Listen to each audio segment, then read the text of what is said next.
Assalamualaikum warahmatullahi wabarakatuh.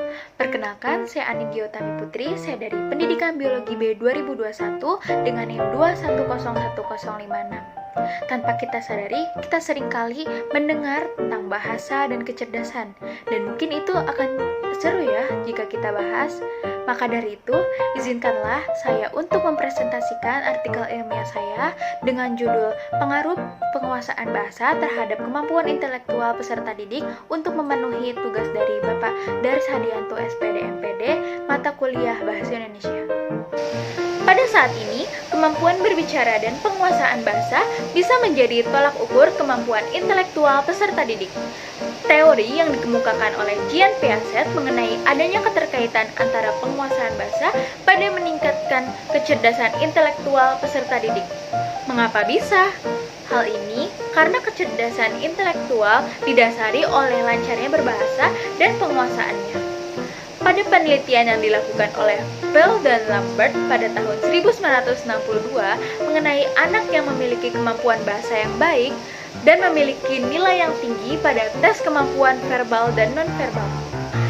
Ketertarikan saya dalam mengetahui pengaruh penguasaan bahasa terhadap kecerdasan intelektual peserta didik, saya akan membahas tentang motivasi peserta didik dalam menguasai bahasa demi meningkatkan kecerdasan intelektual, apa manfaat dalam bidang akademik yang bisa didapatkan peserta didik setelah menguasai bahasa, dan metode apa yang digunakan dalam menguasai bahasa. Penguasaan bahasa erat kaitannya dengan meningkatkan kemampuan intelektual peserta didik. Dengan mengetahui motivasi, manfaat, dan metode dalam menguasai bahasa, diharapkan peserta didik memahami akan pentingnya menguasai bahasa dalam meningkatkan kecerdasan intelektual di bidang akademik. Menurut Richard Platt dan Weber, bahasa adalah sistem komunikasi pada manusia yang diungkapkan dalam bentuk suara ataupun tulisan yang strukturnya membentuk satuan yang lebih besar, seperti morfem, kata, dan kalimat. Macam-macam kecerdasan itu ada 4, yaitu kecerdasan intelektual, emosional, spiritual, dan kecerdasan sosial. Yang pertama, ada kecerdasan intelektual, yaitu kecerdasan dalam kemampuan bernalar, berpikir, dan memecahkan suatu masalah. Yang kedua, ada kecerdasan emosional, yaitu kecerdasan dalam kemampuan memahami perasaan orang lain maupun diri sendiri. Yang ketiga, yaitu ada kecerdasan spiritual, yaitu kecerdasan dalam memaknai hidup. Dan yang terakhir, ada kecerdasan sosial, yaitu kecerdasan dalam berkomunikasi dengan orang lain. Pada penelitian ini, saya akan menggunakan metode penelitian korelasional karena judul yang dipilih memiliki 2 variabel yang berbeda dan saya akan meneliti korelasi antara 2 variabel yang dipilih dengan menargetkan objek peserta didik pada tingkatan sekolah menengah atas dan perguruan tinggi dengan jumlah 8 narasumber. Pada pengambilan data, penelitian ini saya akan menggunakan teknik wawancara dengan media platform Google Form sebagai sarana pengambilan data, media sosial, dan atau platform pertemuan secara daring untuk melakukan wawancara. Adapun tahap dalam pengambilan data yaitu menentukan platform pelaksanaan, tahap sosialisasi pada objek atau narasumber, tahap pengambilan data, dan tahap pengecekan data. Hasil dari wawancara dengan beberapa narasumber diraih hasil sebagai berikut. Narasumber 1 bernama Fadila Dina yang berkuliah di Universitas Yarsi. Beliau menguasai bahasa Indonesia dan bahasa Denmark. Narasumber 1 mengatakan, motivasi saya untuk mempelajari bahasa bisa menambah wawasan karena sebenarnya pengetahuan yang kita punya sekarang harus terus dikembangkan. Kemudahan yang saya dapatkan setelah saya menguasai bahasa adalah saya bisa memahami materi yang diberikan oleh dosen serta mengerjakan tugas-tugas perkuliahan dengan mudah. Dalam mempelajari bahasa, saya menggunakan aplikasi Duolingo. Lalu, saya juga mengikuti student exchange atau pertukaran pelajar ke Denmark. Narasumber 2 bernama Hawina Mafazati, bersekolah di MAN 2 Banjarnegara. Beliau menguasai bahasa Indonesia dan bahasa Inggris.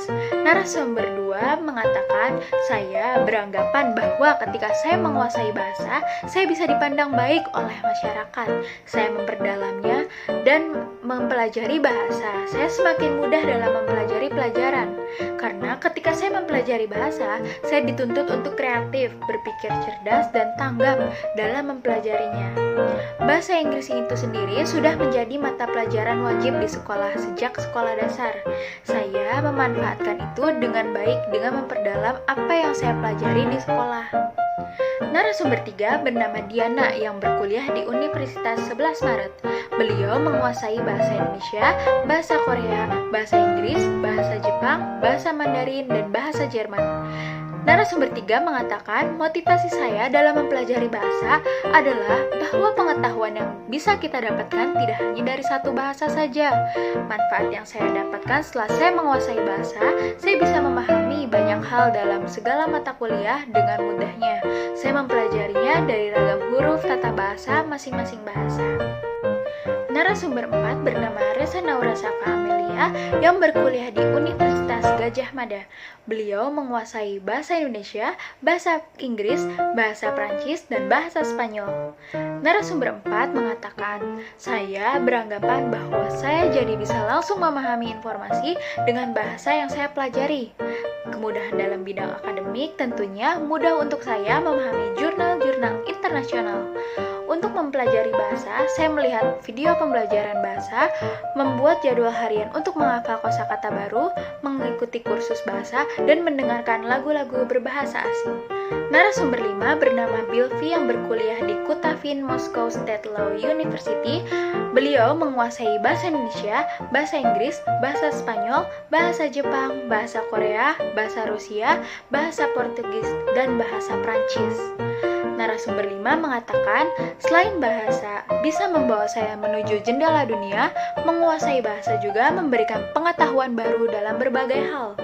Benefit dari menguasai bahasa itu bisa mencari data-data yang mendukung penelitian saya yang mengharuskan saya membaca jurnal dalam 3 bahasa, yaitu bahasa Indonesia, bahasa Inggris, dan bahasa Spanyol. Saya lakukan demi menguasai bahasa yaitu metode otodidak dengan menggunakan aplikasi bahasa asing, YouTube, dan Netflix. Saya juga belajar melalui bimbingan belajar bernama Grace Course. Narasumber 6 bernama Muhammad Abdul Mahfud yang berkuliah di Khon Kaen University, Thailand. Beliau menguasai bahasa Indonesia, bahasa Inggris, dan bahasa Thailand. Narasumber 6 mengatakan, motivasi utama saya dalam menguasai bahasa adalah agar saya bisa mengikuti kelas internasional.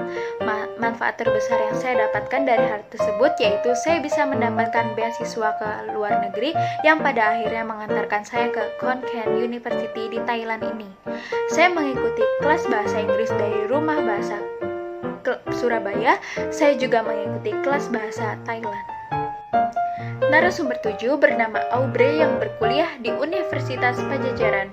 Beliau menguasai bahasa Indonesia, bahasa Jerman, bahasa Korea, bahasa Jepang, dan bahasa Inggris. Narasumber 7 mengatakan, motivasi saya dalam menguasai bahasa adalah saya beranggapan bahwa ketika saya memahami bahasa, saya bisa melatih kemampuan saya dalam berpikir cerdas dan cepat. Dengan menguasai bahasa, saya bisa mendapatkan banyak sertifikat bahasa yang bisa saya pakai untuk melanjutkan kuliah saya di luar negeri. Bahasa Jerman, saya memilih untuk belajar otodidak, mengikuti bimbingan belajar bernama Goethe, dan mata kuliah yang diajarkan oleh dosen dalam perkuliahan. Untuk bahasa Korea, saya belajar otodidak dengan mengikuti akun di media sosial seperti @craftsdig. Bahasa Jepang mengikuti bimbingan bersama mahasiswa sastra Jepang. Narasumber 8 bernama Octavia Kusuma Ayuningrum yang bersekolah di MAN 2 Tangerang. Beliau menguasai bahasa Indonesia, bahasa Inggris, dan bahasa Jerman. Narasumber 8 mengatakan, motivasi saya dalam menguasai berbagai macam bahasa adalah untuk menambah wawasan serta kemampuan daya ingat. Kemudahan yang saya dapatkan, saya terkadang diberi amanah oleh guru saya dalam membantu teman-teman saya yang sulit memahami pelajaran bahasa. Cara saya dalam menguasai bahasa yaitu dengan menonton kanal YouTube materi bahasa. Kemudian saya mencatat hal-hal yang penting. Motivasi sangat berpengaruh bagi peserta didik dalam menguasai bahasa, karena motivasi adalah modal utama bagi peserta didik agar mengetahui urgensi dalam mempelajari bahasa. Manfaat yang dirasakan peserta didik setelah menguasai bahasa sangat beragam. Itu membuktikan bahwa penguasaan bahasa sangat berpengaruh pada kemampuan intelektual peserta didik dengan berbagai metode yang dipakai. Dari hasil yang didapatkan, bisa disimpulkan bahwa terdapat korelasi antara penguasaan bahasa dengan kemampuan intelektual peserta didik. Menarik bukan penjelasan tentang pengaruh penguasaan bahasa terhadap kemampuan intelektual peserta didik? Semoga pemaparan singkat yang saya berikan bermanfaat untuk kita semua. Terima kasih karena Anda telah meluangkan waktu untuk mendengarkan pemaparan yang saya berikan. Mohon maaf jika ada kesalahan kata. Wassalamualaikum warahmatullahi wabarakatuh.